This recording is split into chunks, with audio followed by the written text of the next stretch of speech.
نام محمد ہوگا اور ان کے باپ کا نام میرے والد کے نام پر ہوگا یعنی عبداللہ، اور ان کی والدہ کا نام میری ماں کے نام پر ہوگا یعنی آمینہ، اور وہ خاندان اور نسل وہ حضور صلی اللہ علیہ وسلم کے خاندان سے ہوں گے۔ ان کے والد کا جو سلسلہ ہے وہ حضرت حسن رضی اللہ عنہ سے جڑتا ہے، اور ان کی والدہ کا جو سلسلہ حضرت حسین رضی اللہ عنہ سے جڑتا ہے، یعنی حضرت فاطمہ رضی اللہ عنہا ہی کی نسل میں سے ہوں گے، حضور کے خاندان کے ہوں گے۔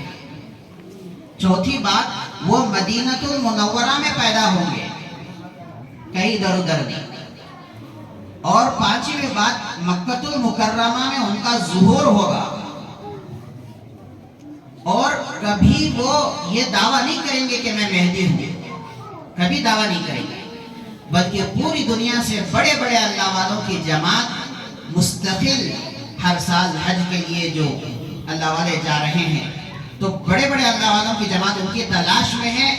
وہ اللہ والے ان کو پہچانیں گے، اور ان کو جہاں پہچانیں گے، تفصیل تو لمبی ہے، وہ 3 مرتبہ مکے سے مدینہ، مدینے سے مکہ، اس طرح، لیکن جب ان کے پاس پہنچیں گے، مقام ابراہیم کے آگے اور رکن یمانی کے درمیان جو جگہ ہے، اس جگہ میں وہ اللہ کی عبادت میں ہوں گے، اس موقع پر اللہ والے ان کے پیچھے ہوں گے، اور ان سے کہیں گے کہ امت کی حالت بہت نازک ہے، بہت برا حال ہے،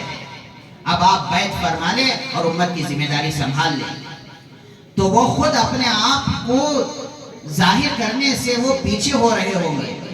لیکن جب اللہ والے اصرار کریں گے تو اس وقت وہ ذمہ داری قبول کریں گے اور بیعت کریں گے، اور پھر اللہ پاک ان کے ذریعے سے پوری دنیا میں خلافت قائم کریں گے، اور ایک امن کا نظام پوری دنیا میں چلے گا۔ یہ تو ہونا ہے، اور ان کے آنے کے بعد تقریباً 9 سال ان کی خلافت کا نظام چلے گا، اور پھر اس کے بعد دجال آئے گا، اور پھر اس کے بعد جنگیں ہوں گی، تو 9 سال تک فتح ہی فتح ہوتی رہے گی۔ جب دجال آئے گا تو اس کے ایک لشکر سے مقابلہ ہوگا، تو اس وقت شکست ہوگی، ہار ہوگی، پھر بے سر و سامانی کی حالت میں مسلمان دمشق میں جمع ہوں گے،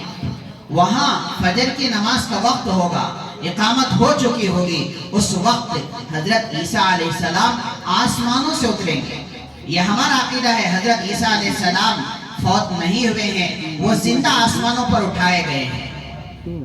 اور جب یہ وقت ہوگا حضرت مہدی کے اختتامی سال ہوں گے، اس وقت حضرت عیسیٰ علیہ السلام آسمانوں سے اتریں گے، 2 فرشتوں کے سہاروں سے اتریں گے، دمشق کی جامع مسجد کی مینار پر وہ اتریں گے، اور پھر چونکہ اقامت ہو چکی ہوگی، جب وہ آئیں گے تو حضرت مہدی مصلی پر ہوں گے، حضرت عیسیٰ علیہ السلام کو دیکھ کر کہیں گے آئیے آپ نماز پڑھائیے، تو وہ کہیں گے آپ مصلی پر تھے، اقامت ہو چکی ہے، آپ ہی نماز پڑھائیں۔ میری حضور صلی اللہ علیہ وسلم سے پہلے نبوت، حضور صلی اللہ علیہ وسلم کی آمد سے پہلے حضرت عیسیٰ علیہ السلام کی نبوت تھی، لیکن جب حضرت عیسیٰ علیہ السلام آئیں گے تو وہ اپنی نبوت کی کوئی بات نہیں کریں گے، اور اپنی شریعت کی بھی کوئی بات نہیں کریں گے، وہ رسول اللہ صلی اللہ علیہ وسلم کی شریعت کی بات کریں گے، اسی لیے قیامت تک حضور ہی کی شریعت چلے گی، اب پھر وہ مسلمانوں کی قیادت کریں گے، اور پھر ایک بڑا اس کے بعد حضرت مہدی کا انتقال ہوگا، ان کی نماز جنازہ ہوگی، ان کی تدفین ہوگی، اس کے بعد ایک لمبی تاریخ ہے، حضرت عیسیٰ علیہ السلام دنیا میں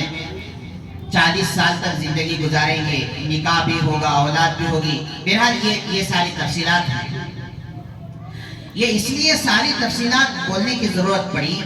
کہ ابھی ایک فتنہ پورے ہندوستان کے اعتبار سے اٹھا ہے، ایک آدمی بہار کا رہنے والا،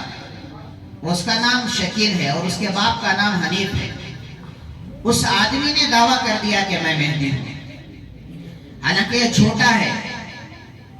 اور حضور صلی اللہ علیہ وسلم نے اپنی روایت میں یہ بات صاف ارشاد فرما دی کہ میرے بعد جھوٹے دعویٰ کرنے والے وہ پیدا ہوں گے، ایک روایت میں فرمایا 30 جھوٹے دعویٰ کرنے والے ہوں گے، اب یہ جھوٹا ہے اور صاف فتویٰ ہے کہ یہ کافر ہے.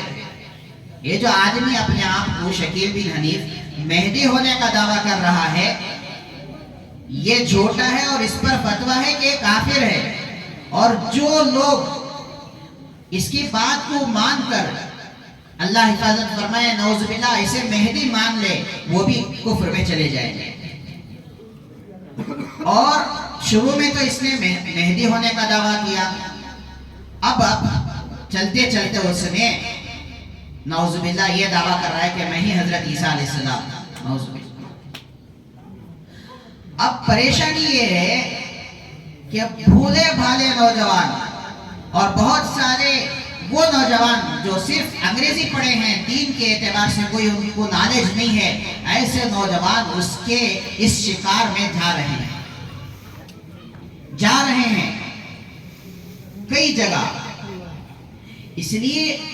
علماء سے تعلق اور ربط بہت ضروری ہے بہت ضروری ہے. کہیں بھی کوئی آدمی نہیں سنتے ہو اور قیامت کی علامت کے بارے میں حضرت مہدی اور حضرت عیسیٰ علیہ السلام کے بارے میں بولنے لگے تو ان کی باتیں مت سنو, فوراً روک دو اور ان کی تحقیق کرو کہ اس بارے میں ہم علماء سے سنتے ہیں اور ہمارے علماء ہمیں بتاتے ہیں. اگر کوئی بات ہمیں معلوم نہیں تو ہم علماء سے معلوم کر لیں گے.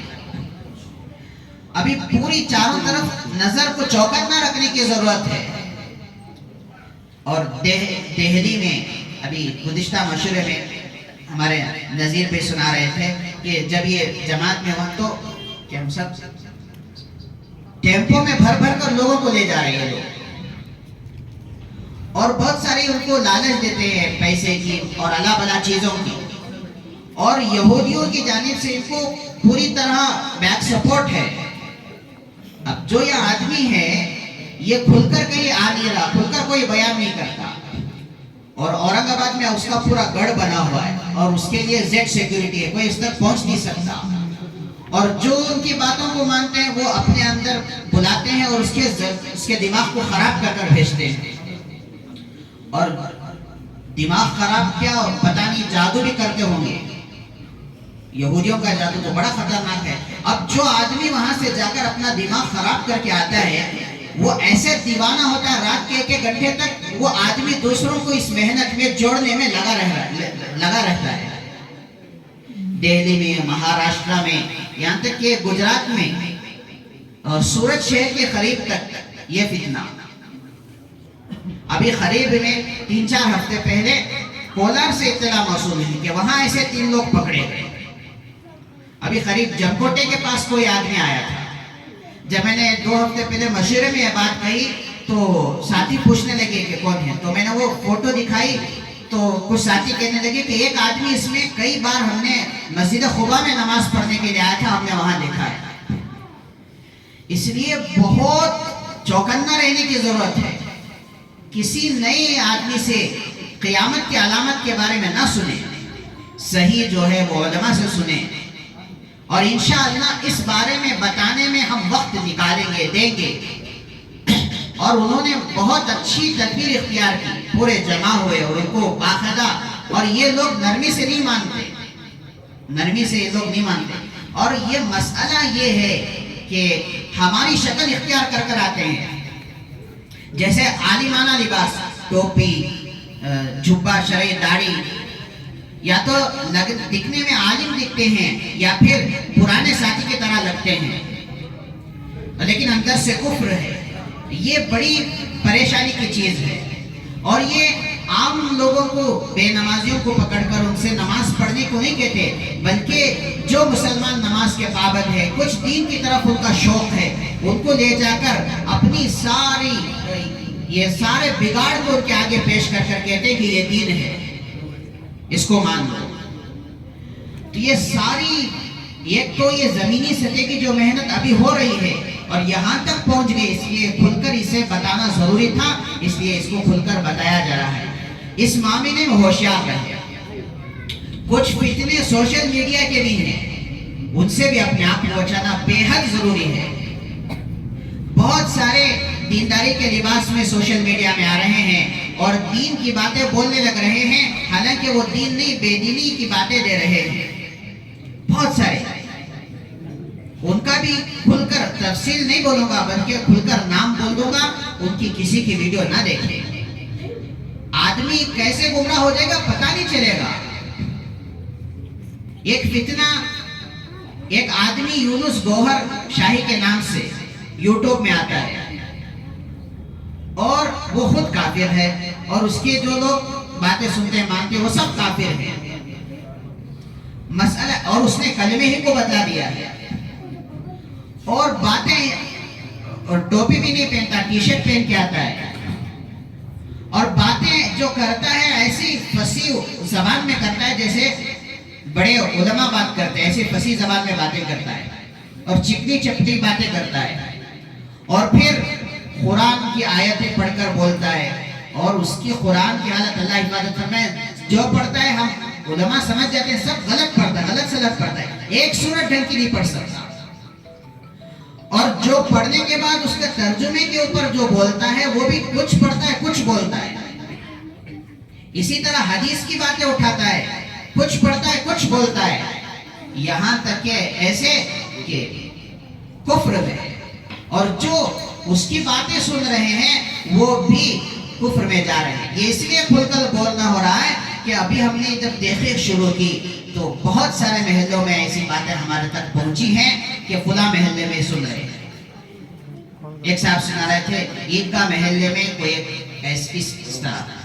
تو وہاں جب دیکھے کیے تو پتا چلا 7 لوگ اس کی آڈیو سن رہے ہیں، وہ ویڈیو گوہر شاہی. اب اس کے پیچھے فالو کرتے چلے گئے، ایمان چلا جائے گا. یہ ایسے فتنے ہیں، یہ شکیل بن حنیف اور گوہر شاہی، جب ایمان چلا جائے گا، میاں بیوی نکاح میں ہے، ایک کا عقیدہ بدل گیا، نکاح ٹوٹ جائے گا، پھر جو زندگی ساتھ میں ہو تو حرام والی زندگی گزرے گی. اس لیے بہت نازک مسئلے ہیں.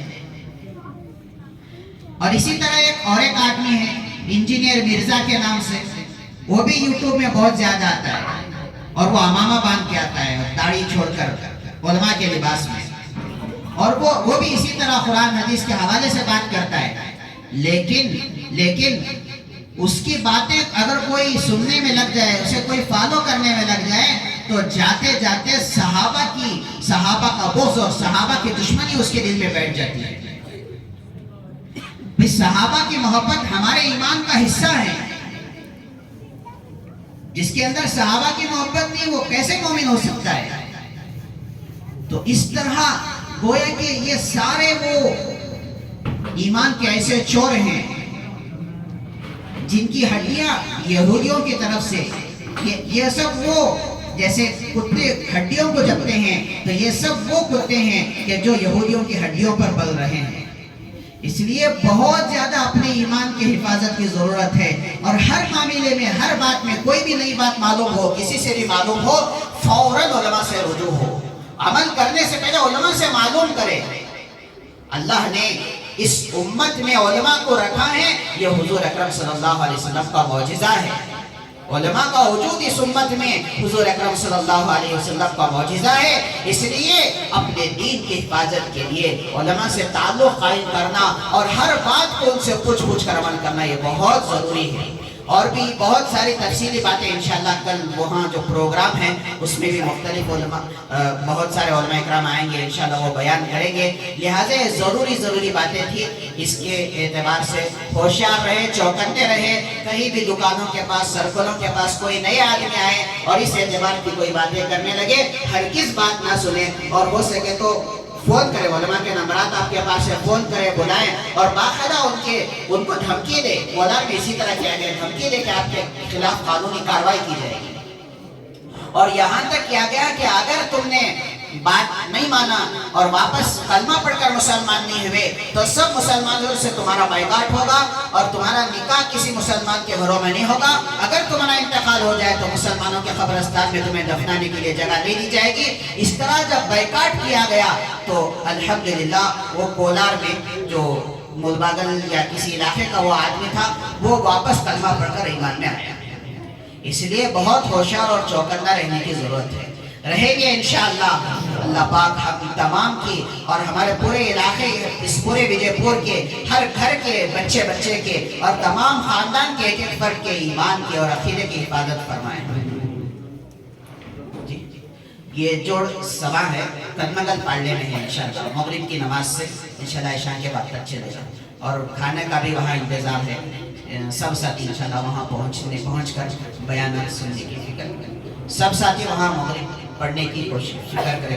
بلکہ بہت اچھا ان کو پہنچ جائیں، کریں گے انشاءاللہ۔